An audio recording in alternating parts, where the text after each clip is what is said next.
My first ever memory, really strong football memory, was the 1986 World Cup. The Azteca Stadium awash with colour.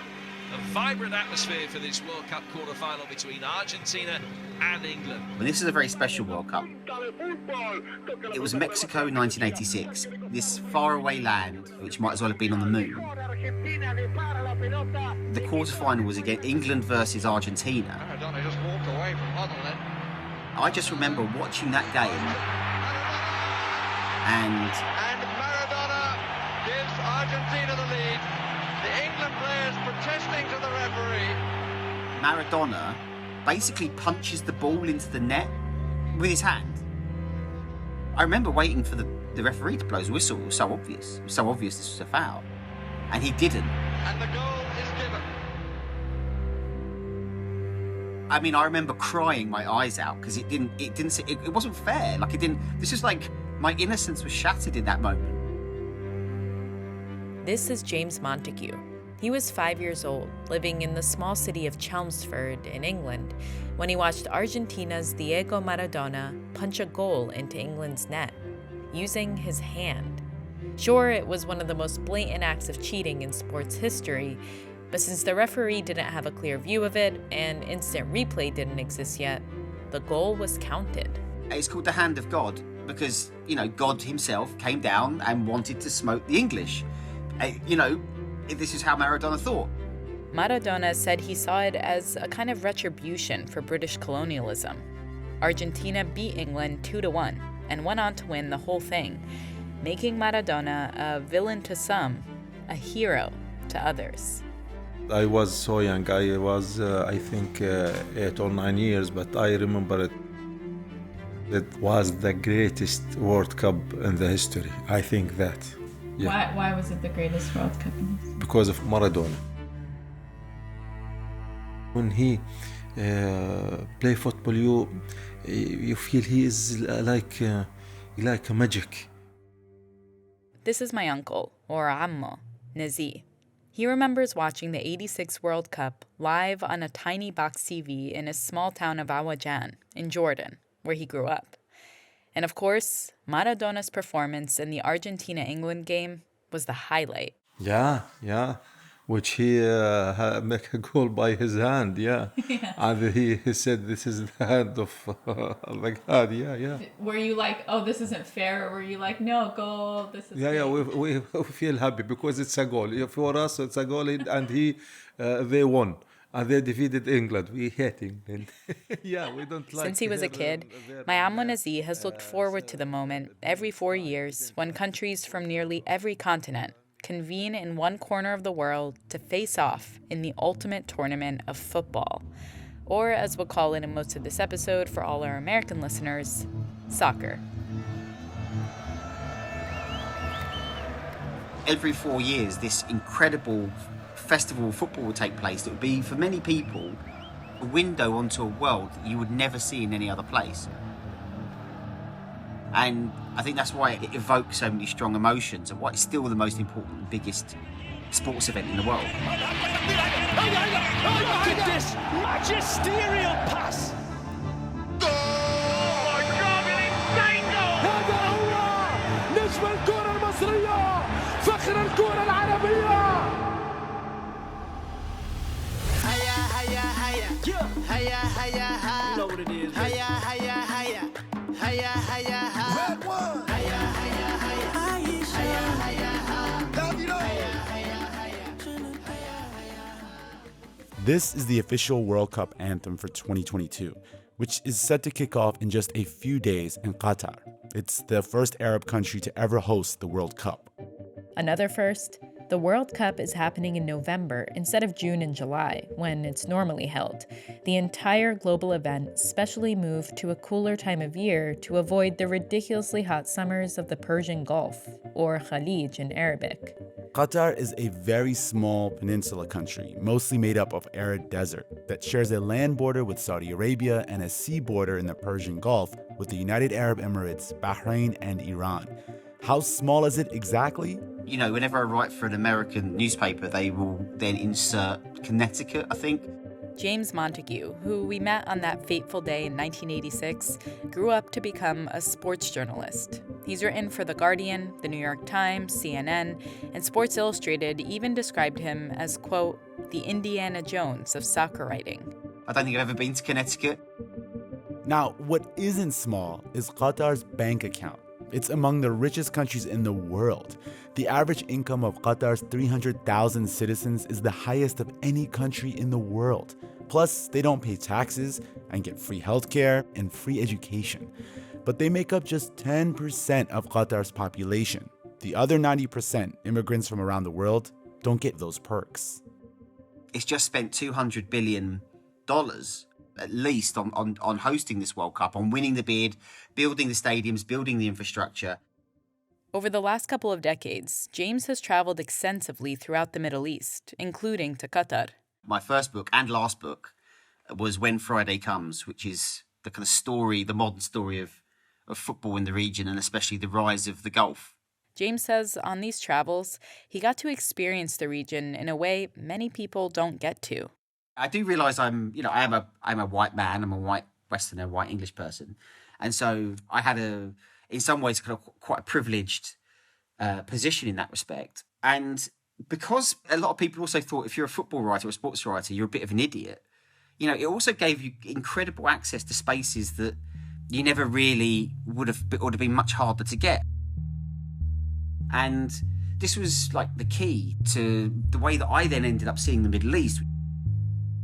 In the Middle East, like in much of the world, football, soccer, is life. You feel that the players like Maradona play from all his heart. He wants to give the football everything he has. But what no one could have predicted was that of all the countries in the region, Qatar would be the first to host a World Cup. So, how did we get here? Coming up, we'll pull back the curtain on Qatar's decades-long pursuit of soccer greatness and the role of sport in branding the country as a global power. It's a story of backroom deals, exploitation, and a really aspirational musical. This is Kevin. I'm calling to you from Bansko, a tiny town in Bulgaria, but I've listened to you guys in Finland and Thailand and Malta and all over the world. I can't express how much I love you guys and the work you do. And you are listening to Throughline by NPR.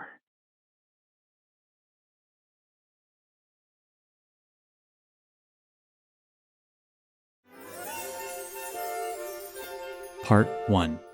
وصلت إلي يد الله, reaching for the hand of God.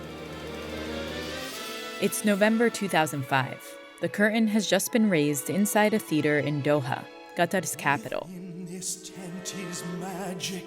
Inside this tarp a tale, a wondrous tale that soon we will unveil. The emir, or king of Qatar at the time, Hamad bin Khalifa Al Thani, is in the audience, watching a musical staged in English alongside hundreds of his guests. Hamad bin Khalifa commissioned this musical to mark a special occasion, the launch of a new program in Qatar called the Aspire Academy.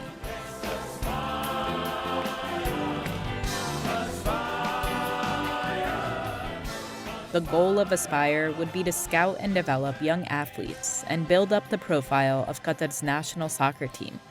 Over the next few days, Qatar planned to pull out all the stops to let the world know about its new academy, and it needed international journalists to help spread the word. I was living in the Middle East at the time, and I got an email saying that Pele and Maradona were going to be in Qatar to open this, what I thought was a leisure centre, like a YMCA. Called the Aspire Academy. And I was like, wow, go see Pele and Maradona. Two soccer legends, both beloved by many, who couldn't have been more different from one another.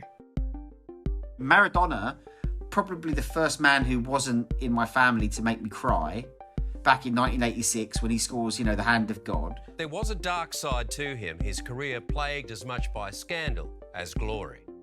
He's kind of uncontrollable. The World Cup winner getting into trouble for slapping a journalist. He gets heavily addicted to cocaine. He's could have involved the mafia. I mean, there's all sorts of dodgy things going on. Pele, by contrast, I born in a small town, in hinterland of Brazil, called Three Hearts. Comes from a different era and kind of leads an exemplary life. He scores hundreds and hundreds of goals. Youngest scorer in the World Cup finals. He wins World Cup after World Cup after World Cup. You wouldn't see Pele scoring a goal against England with his hand. There was an intense debate going on at this time over who was the GOAT. The greatest player of all time. And let's just say the last thing you'd expect is that they'd both show up, shake hands, and pose for pictures at a press conference together. But that's exactly what they did in Qatar. I remember going and seeing them both there, and it was like, I touched Maradona. That's like something I'll remember for the rest of my life. It's incredible. Maybe it was the power of soccer that brought them there. Or more likely, Qatar persuaded them to come. By paying them, just shed loads of money. No one realized it at the time, but this moment, the launch of Aspire, was when Qatar began its journey to the World Cup, a seemingly impossible dream for this tiny country that had sprung up in the desert just decades earlier. Roadless, almost unknown, unmapped. In September 1933, 2 American geologists waded ashore on the nearby coast to begin a search in this strange, barren land. In the 1930s, American geologists, with help from local Bedouin guides, discovered huge amounts of oil in the still unmapped deserts of the Arab Gulf.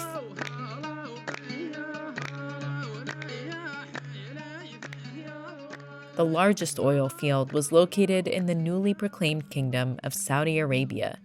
It was a treasure trove of liquid gold that would bring unimaginable wealth to a region where, for centuries, tribal rule had reigned supreme. It's a hard life in Arabia, and it breeds hard men.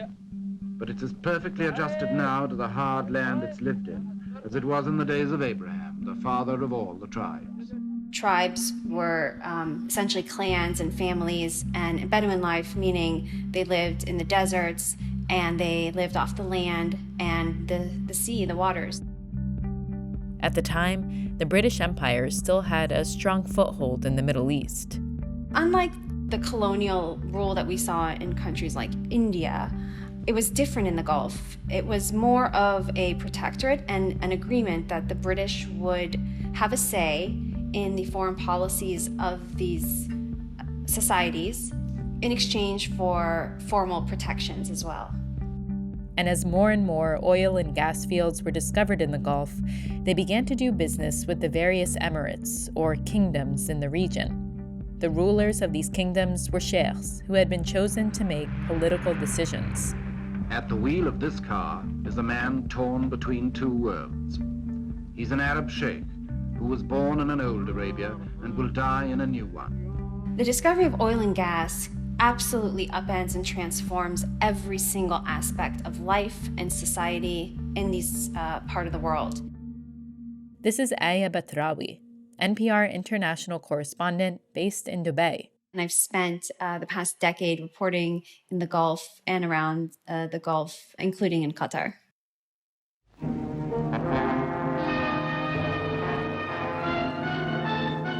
Now, as never before, the drive for new oil reserves in the Middle East is of vital importance to the great powers. Every month sees fresh activity, and today, thanks to British and American cooperation... After the Second World War, Britain is a broken country. It can't fund its colonial ambitions anymore. It's a fading power. And so there is this burst of decolonisation. In a decolonized world, the Gulf kingdoms began to morph into discrete countries.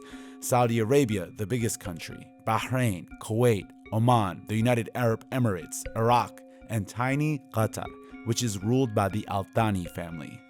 Oil was discovered in Qatar relatively late, only becoming significant around the late 1940s, early 1950s. And in the 1970s, Qatar unearthed some of the world's largest natural gas reserves. Its change really happens with the discovery of gas, this massive underwater gas field that it shares with Iran. that keeps homes around the world warm and keeps economies running. Up to this point, it was a sleepy place known for fishing and pearl diving.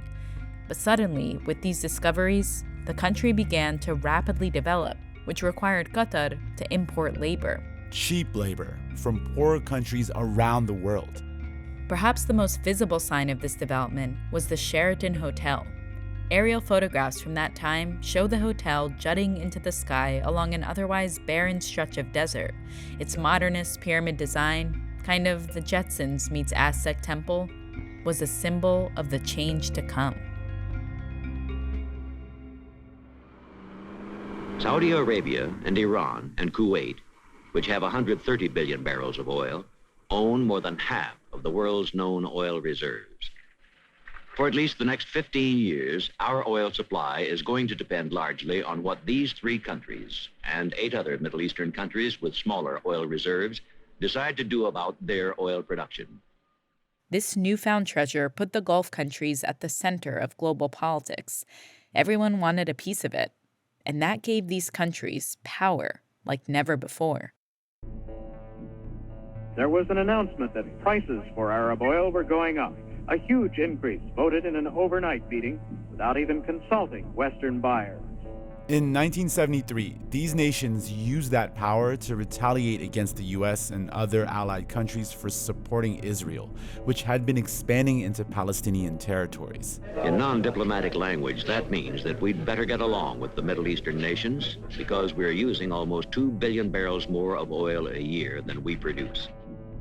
But more oil, more money, more power created a perfect storm for more conflict.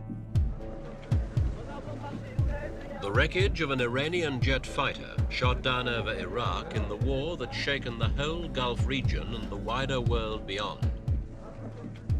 In 1980, Iraq's dictator Saddam Hussein invaded Iran in an attempt to take control of its oil fields. An intense, bloody war ensued that lasted nearly a decade. The most dangerous place for merchant shipping today is the Gulf, surrounded by the Gulf War. What's happening is that the war on land between Iran and Iraq is spilling over into the sea, with Western tankers being the sitting targets for both sides. Meanwhile, there was a more covert battle taking hold of the region. The geopolitical battle between Iran and Saudi Arabia and battle of influence across the Middle East. Both Saudi Arabia and Iran touted themselves as the vanguards of Islam. And although Saudi Arabia is Sunni and Iran is Shia, they similarly enforced a strict interpretation of the faith, like rigid gender segregation, covering for women, and limited LGBTQ rights. But their politics were opposite in many ways. Iran was overtly anti-Israel and the West. Saudi Arabia was quickly becoming an unlikely ally for both. Qatar often found itself caught in the shadow of Saudi Arabia, beholden to its interests. Because the ruling Al Thani family of Qatar originates from the landlocked region of Saudi Arabia, where the ruling Al Saud of Saudi Arabia also originate from, and they share similar conservative religious Sunni leanings as well. Officials warning this is not over. By the early 1990s, as conflict continued to plague the region, We heard the sound of the explosion a few seconds later. many Qataris who had grown up with this geopolitical reality were fed up, including the son of the Emir of Qatar, Hamad bin Khalifa Al Thani.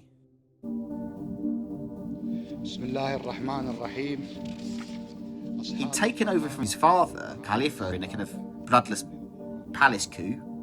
He really set Qatar on its current course of foreign policy, getting out from under the shadow of Saudi Arabia and building its own national identity. When Hamad bin Khalifa became the emir in 1995, he began to build up the country's institutions, like healthcare and education. Talked about bringing in a constitutional monarchy built on the British system. He set up world-class universities. He openly talked about universal suffrage. Under Hamad bin Khalifa, Qatar became the first country in the Arabian Peninsula to let women vote alongside men, though women's rights in the Gulf would continue to lag behind much of the world. And he created more opportunities for Qatar to rebrand itself as more than just a place with oil and gas. In 1996, Hamad bin Khalifa spent $1 billion to build Al Udeid Air Base. This base would become the U.S. military's main central command point in the Middle East in a post-9/11 world. And that same year, he introduced Al Jazeera. First Al Jazeera Arabic. Hamad bin Khalifa launched Al Jazeera Arabic just months after the BBC's Arabic language TV station shut down. And it was really the first 24/7 Arabic satellite news channel beaming into people's homes, and not just in the Middle East, but anywhere in the world if you had a satellite. A satellite like the one we had on top of my house in New Jersey. Al Jazeera was on all the time growing up. It was the only news my parents trusted. It offered an innovative, sometimes shocking perspective on the news of the region. There were also talk shows that openly debated issues of morality and religion in Islam. This prompted plenty of criticism, especially from Saudi Arabia, which denounced the station as Qatari propaganda and really didn't like the fact that Qatar was charting a new, independent path for itself. But Al Jazeera would continue to expand into the 21st century with Al Jazeera America and Al Jazeera English, which then becomes one of the premier international news organizations. Americans will remember it as the channel after 9/11 that had those exclusive videos and interviews with Osama bin Laden. The establishment of Al Jazeera sent a message to the world. Qatar was prepared to make bold moves to assert its place on the world stage.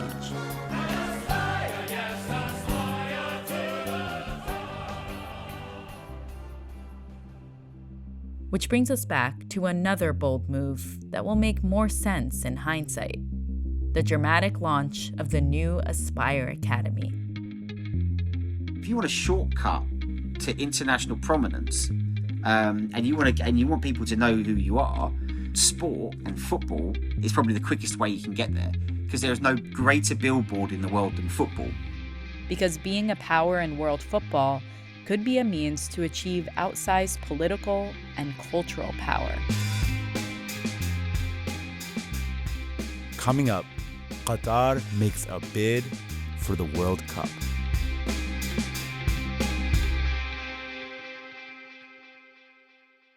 This is Brittany from Lutz, Florida. You're listening to Throughline from NPR.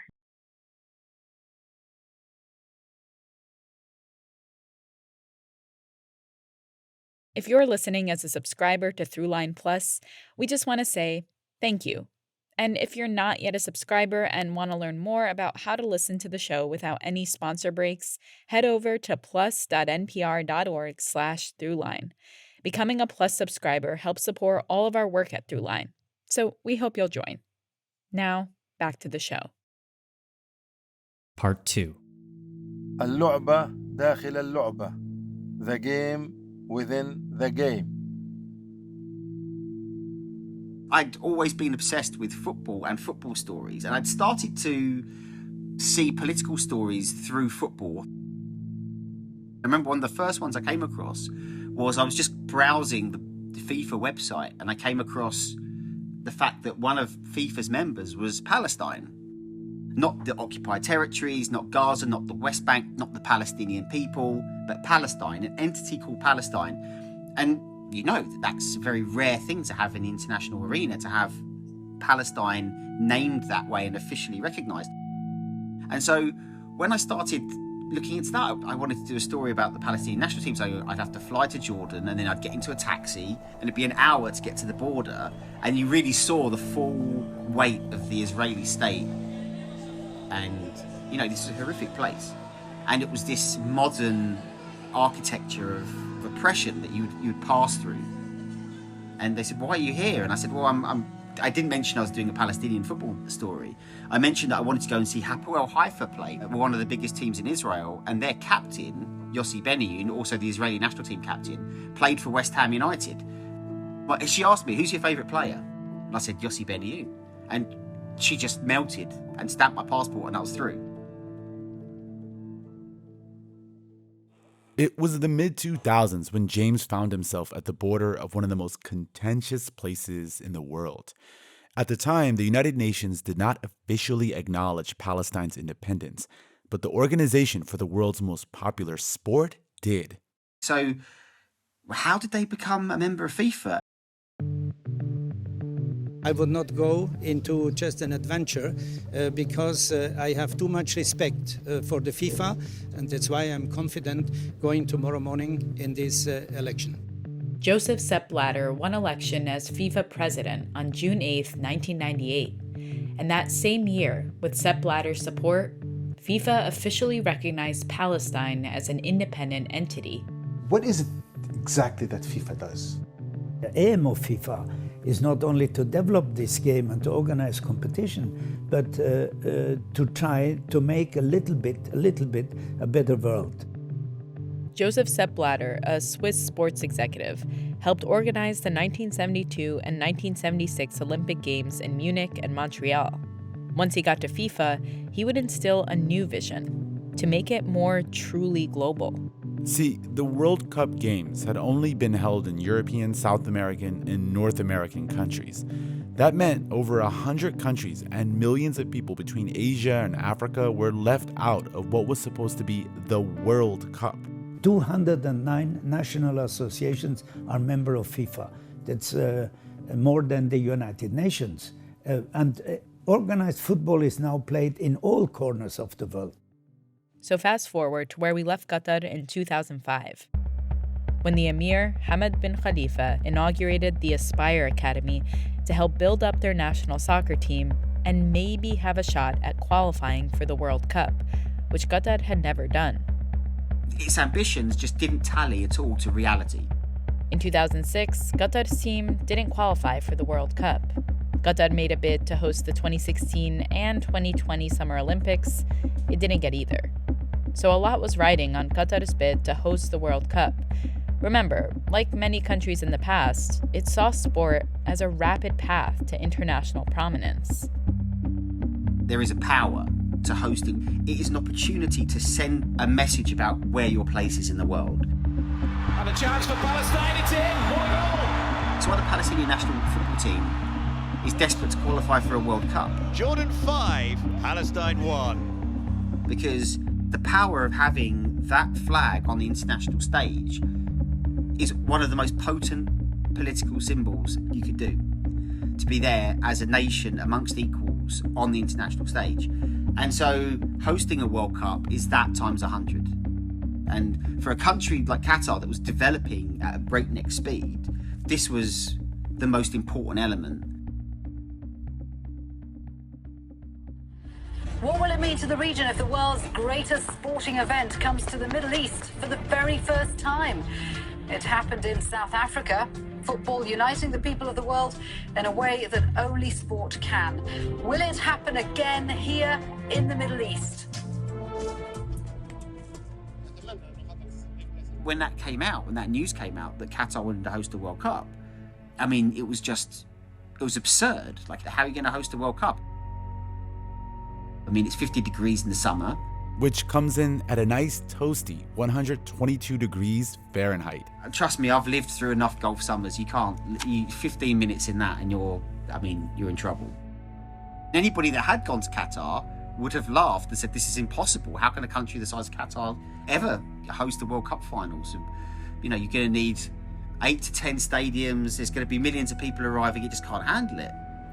In a few minutes from now, we will know which nations will host FIFA's flagship competition in 2018 and in 2022. Yeah, so there's Australia, Japan, Qatar, South Korea, and the US. And Qatar was the only one that was labeled by FIFA as a high risk. A high risk assessment because of the temperature. And they were going to make a decision in December 2010. So Qatar scrambled to find a new way to address its impossible problem. How to turn down the heat. A proposed fully air-conditioned venue for the World Cup, the Khalifa International Stadium, has been completed. And they came up with a solution, which was essentially they were going to have massive air-conditioned stadiums, and that would somehow deal with it. And the stadiums were going to be collapsible, so they could take them down and rebuild them in African countries, and this cooling technology would be there, which would transform watching football in those countries and perhaps even transform, society in developing worlds. I mean, really highfalutin stuff. And I mean, it sounded like an absolutely crazy suggestion. And on top of that, the World Cup, which is normally held in June or July, was moved to November for the first time ever due to the scorching summers in Qatar. The winner to organize the 2022 FIFA World Cup is Qatar.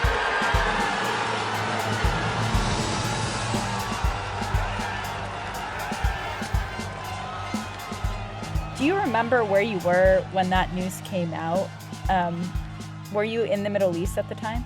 Yes, I was in Cairo, and I vividly remember Cairo being part of the pitch that Qatar presented to the world, as this will be the first World Cup in the Middle East, and having scenes and shots from Cairo as part of their pitch that this is not just a World Cup for Qatar, but for the region.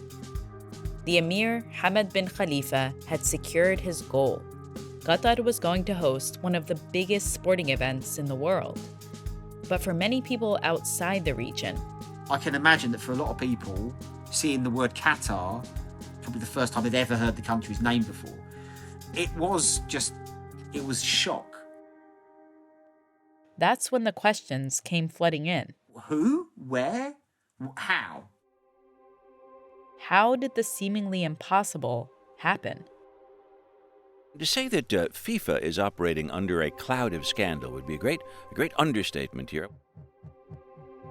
There has been just so many allegations of corruption against the Qatari bid, of political machinations going on in terms of government deals, gas deals between countries that would have a vote on who would host the World Cup finals. There were reports of collusion among countries involved in the voting, and there was spending that was clearly designed to influence votes. But there hasn't been a smoking gun. And so they just played the game better than anyone else because they were extremely strategic. And remember when Pele and Maradona met up in Qatar for the opening of the Aspire Academy? Well, in hindsight, many see that as part of the game plan of winning the World Cup. 22 people from countries around the world voted on who would get to host the 2022 World Cup. And leading up to the vote, it just so happened that Aspire Academy was setting up a bunch of programs around the world. Qatar in general tries to help developing countries. So we in Aspire, as a sports academy, wanted to do a humanitarian project in sport, and as football is the biggest sport in Qatar and in the world, we wanted to do it in football. Kind of humanitarian project to bring African kids, Asian kids, South American kids, Central American kids to Qatar at a young age, where they would be trained up and they would have an education, they'd be fed, and then they would develop into professional players. But these academies, a lot of them ended up being built in the countries where people just happened to have a vote. Then there's like the penny dropped, and you're like, wow, that's pretty smart. To be honest, I mean, I hadn't seen that. I'm pretty sure Pele and Maradona didn't see that. And so they played the game very, very well. And the last thing that might have tipped the scales in Qatar's favor was a dream Sepp Blatter had carried for years, to win a Nobel Peace Prize. If we rewind to the moments right before Qatar learned it won the 2020 bid, this happened. So the 2018 FIFA World Cup, ladies and gentlemen, will be organized in Russia. Russia. In the same announcement giving Qatar the 2022 World Cup, Russia got awarded hosting rights for 2018. That's right. Russian President Vladimir Putin said in an interview that Blatter should be awarded the highest honor in the world, a Nobel Prize. This is the Middle East's first bid, Arab world's first bid. This could be a symbol of hope and change and bring peace, and people come together, some kind of peace through football thing. Qatar was happy. Hamad bin Khalifa was happy. But in December 2010, right around the time Qatar got the World Cup, we are breaking into programming here on Al Jazeera 11. The Arab Spring began. The streets of central Tunis are a battleground. Called it a day of rage, it is fast turning into that. Pushing the region quickly into a period of anything but peace. And amid all of that, Qatar would be facing scrutiny unlike anything before. It brought this microscope onto the country, onto them as people, that they were not prepared for. So from the beginning, people started looking deeper into, okay, what kind of country is this? What kind of laws do they have? How are these stadiums going to be built? Who's going to build them? Coming up, Qatar gets ready for the World Cup. And the age-old lesson, be careful what you wish for.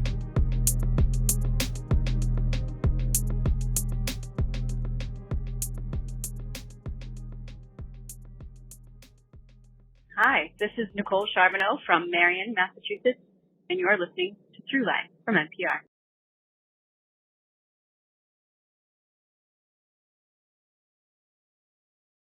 Part 3. تحت المجهر, under the microscope. One of the first things you notice, of course, is essentially there is a kind of economic apartheid.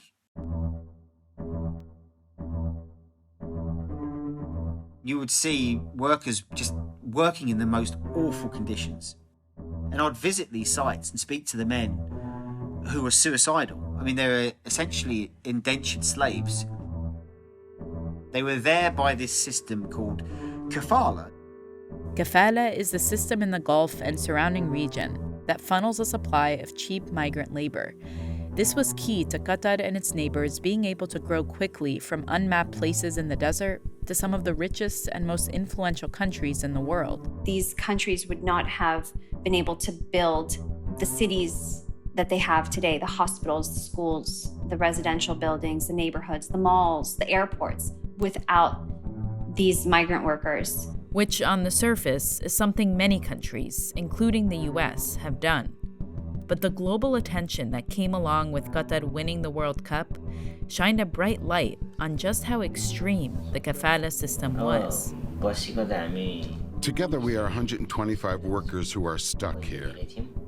We're prisoners. An employer takes basically guardianship of an employee.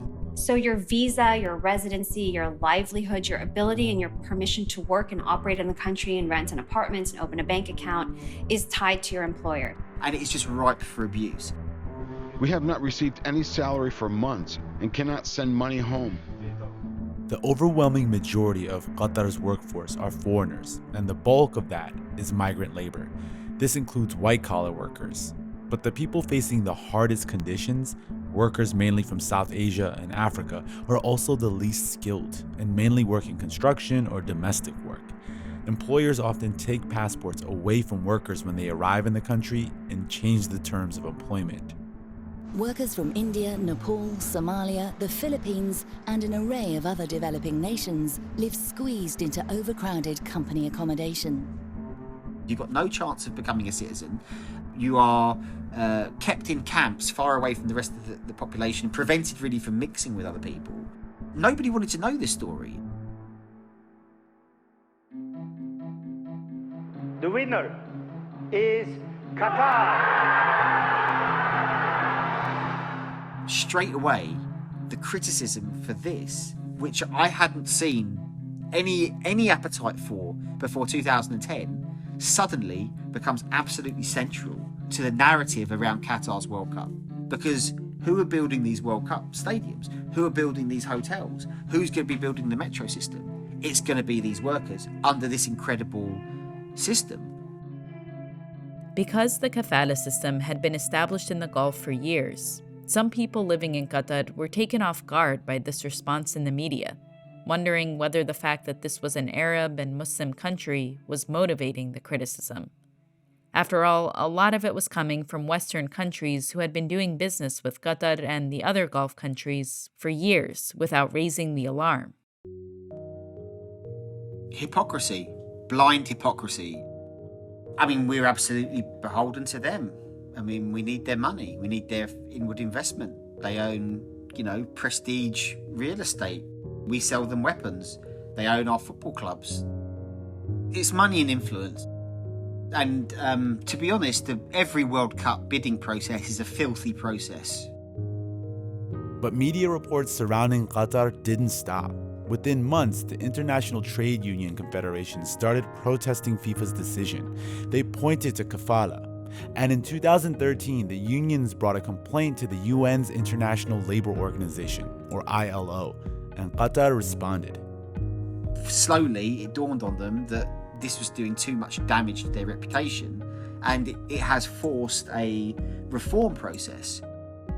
In the years that followed, Qatar tried to appease its critics, introducing reforms starting in 2014 that brought better wages, improved living conditions, and even included penalties against employers who don't follow the rules.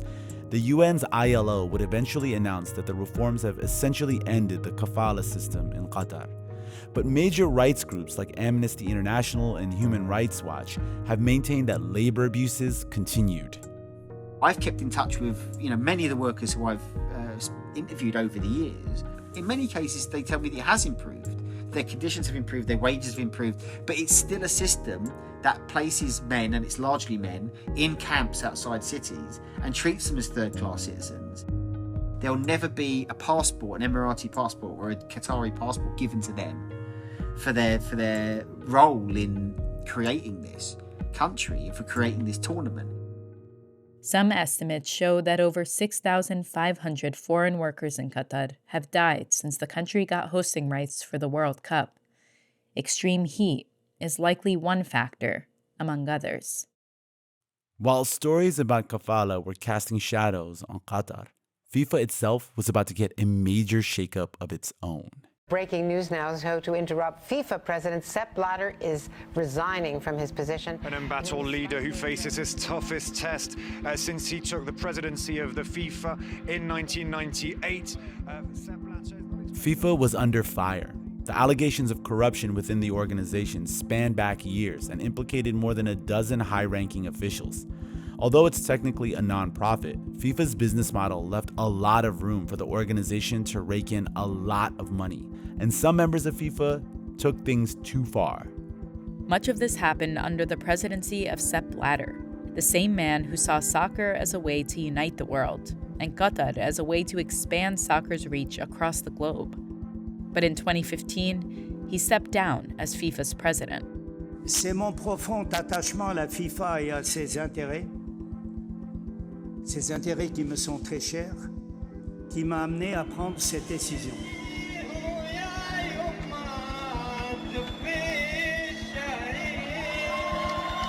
As Qatar was busy fending off its critics who were addressing human rights issues like the kafala system within its borders, outside, perhaps the biggest challenge to Qatar's World Cup had been brewing.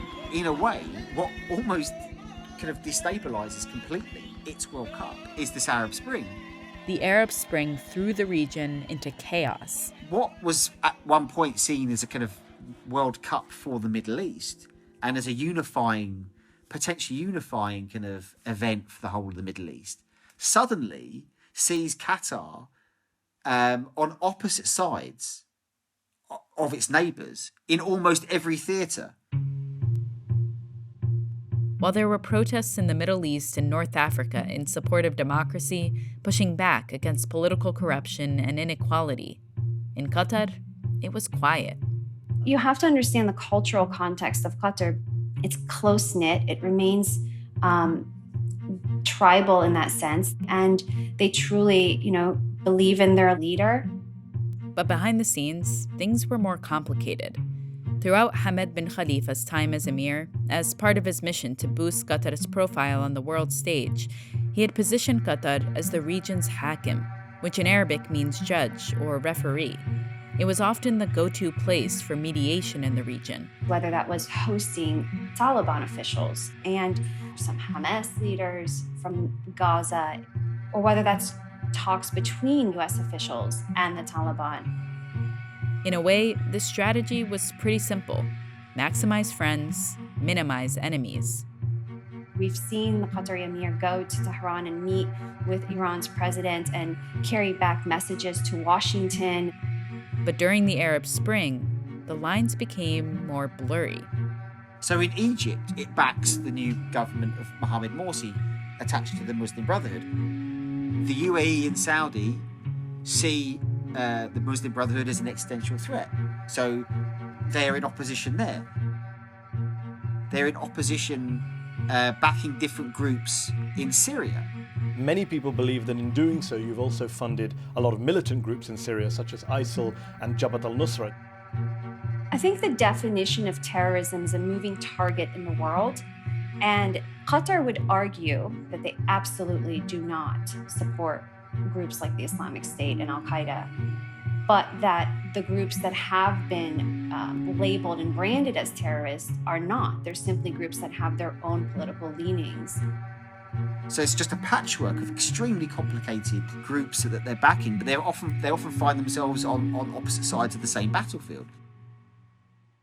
Qatar was able to pursue this strategy of playing all sides, in large part because it was under the umbrella of the United States, who, remember, has its main central command in the region at a military base in the country. But that umbrella would face a torrential downpour that would threaten Qatar's World Cup bid again. Some people are calling this the biggest political crisis to hit the Middle East in years. Overnight, several Arab countries decided to completely sever ties with Qatar. On June 5th, 2017, Qatar's neighbors, including Saudi Arabia, Bahrain, the United Arab Emirates, and Egypt, all cut off diplomatic ties. One of the things that the Arab nations want to have happen is they want to shut down the Al Jazeera network. You know, essentially the broadcasting company of the Arab Spring. Al Jazeera carried live protests. I mean, they started launching subdivisions and sub-satellite channels just focused on Egypt. Critics accuse Al Jazeera Arabic of being a platform for hate speech and sectarian incitement. Neighboring Gulf countries cut off Qatar's access to sea and airspace. Saudi Arabia shut down Qatar's only land route, which stopped imports, including food. Like, I remember right after, Saudi Arabia shut the border, there were cows being flown in. I mean, they actually flew in cows to make sure that they would have the milk and the dairy that they needed.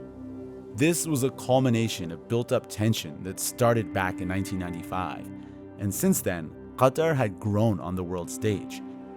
Iran stepped in and provided them with the initial goods that they needed as shelves were emptying out those first few days. Turkey certainly stepped up.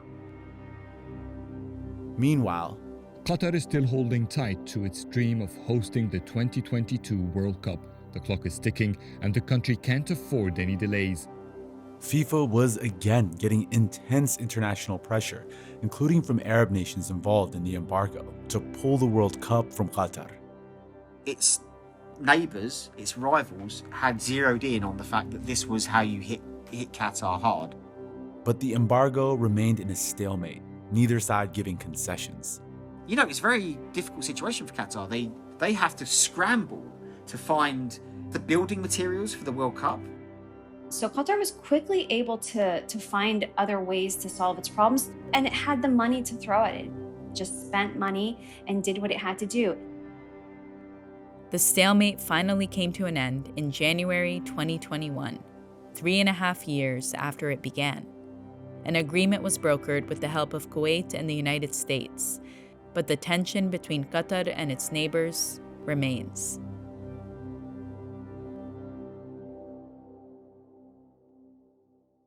Over the last decade, against many odds, Qatar has held on to the bid. And it's still easy to wonder if hosting the World Cup is really worth all that.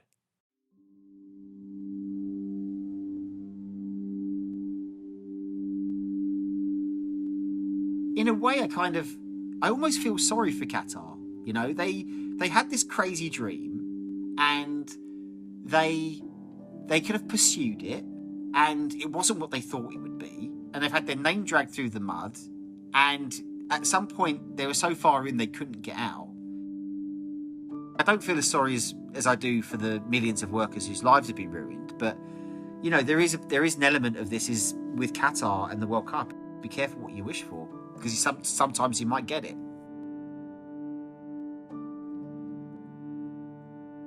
The controversies surrounding Qatar continue in the lead up to the opening games. LGBTQ activists are calling attention to Qatar's anti-LGBTQ policies.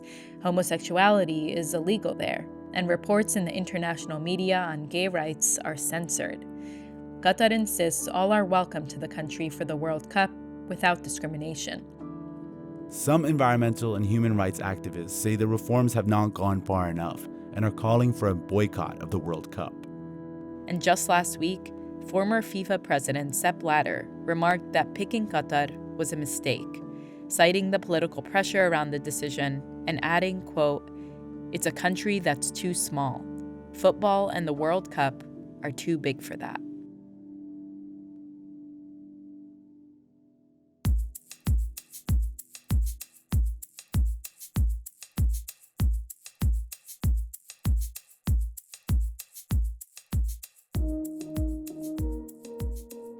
That's it for this week's show. I'm Rand Abdel Fattah. I'm Ramteen Arablouei, and you've been listening to Throughline from NPR. This episode was produced by me. And me and... Lawrence Wu. Julie Kane. Anya Steinberg. Yolanda Sangweni. Casey Miner. Christina Kim. Devin Katayama. Sanjukta Poddar. Olivia Chilcote. Fact-checking for this episode was done by Kevin Vogel. Thanks to Tamar Charney and Anya Grunman. And a special thank you to Larry Kaplow, Fatma Tanis, Didi Skanky, and Aya Batrawi. This episode was mixed by James Willits. Music for this episode was composed by Ramteen and his band Drop Electric, which includes Anya Mizani, Naveed Marvi, Sho Fujiwara. And finally, if you have an idea or like something you heard on the show, please write us at throughline@npr.org or hit us up on Twitter at throughlinenpr. Thanks for listening.